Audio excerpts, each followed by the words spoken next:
After the king of Israel, Joash, was assassinated, his son King Amaziah would become the next king of Judah.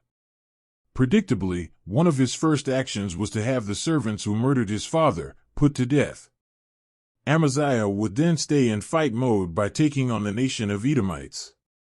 Now, in the process of preparing to go to war with the Edomites, he soured what had been cordial relations with the kingdom of Israel.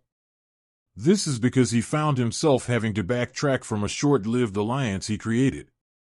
To boost up his army, he had decided to turn to the kingdom of Israel for mercenary support. He paid 100 talents of silver for them to join him in his campaign against the Edomites. The Bible then says a man of God intervened and warned him not to maintain this alliance with the kingdom of Israel. 2 Chronicles 25 verse 8. But a man of God came to him and said, O king, do not let the army of Israel go with you, for the Lord is not with Israel, with all these Ephraimites. But if you suppose that in this way you will be strong for war, God will cast you down before the enemy, for God has power to help or to cast down. Understandably, Amaziah became concerned with the bill of 100 talents of silver he already paid. Let's try and put ourselves in his shoes for a moment. Imagine how it would come across if your king, prime minister, or president assembled an army of 100,000 soldiers ready for battle, paid them, and then later on said that this was an erroneous transfer of public funds. A scandal and major embarrassment for your nation's leadership at the very least is what you should expect. Turning your leaders into the neighborhood laughingstock. So how was Amaziah supposed to get the refund? Luckily for him, he got backing from God. The man reminded him that God can provide even more than what he was trying to recoup. Unfortunately for King Amaziah, his retrenching of the mercenary army from Israel would result in 3,000 of his countrymen being killed. The angry soldiers went on a killing spree in Judah while returning back to Israel. From the city of Samaria to Bethlehem, looting and death was the order of the day while Amaziah had to march on, with his discounted plans against the Edomites. The army of Judah, though, would still beat the Edomites, killing 10,000 of them.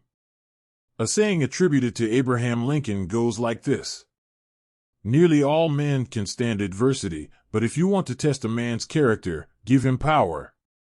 After getting a taste of conquest. This saying would prove Amaziah to be a man who quickly drank his own Kool-Aid.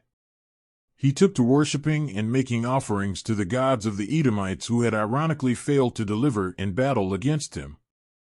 He then got a verbal warning on his conduct from a prophet, telling him of God's anger. This was Amaziah's response to the prophet.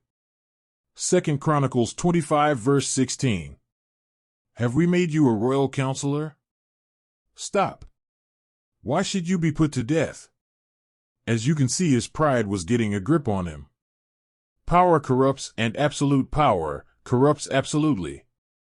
A quote from Lord Acton, and a hint of what lay ahead for Ahaziah if he didn't take his humble pie soon.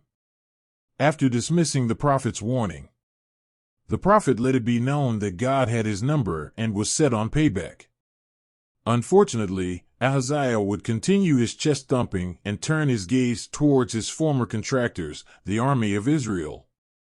After trying to warn him not to take to the field against him, King Joash fought him at Beth-Shemesh and won. He then took over Jerusalem and looted its treasures, including those of the temple and Amaziah's house. Amaziah's fall from grace and humiliation wasn't complete, though. He became a fugitive, running to a place called Lachish. Here he would stay, outlive King Joash, but meet his end like his father, by assassination.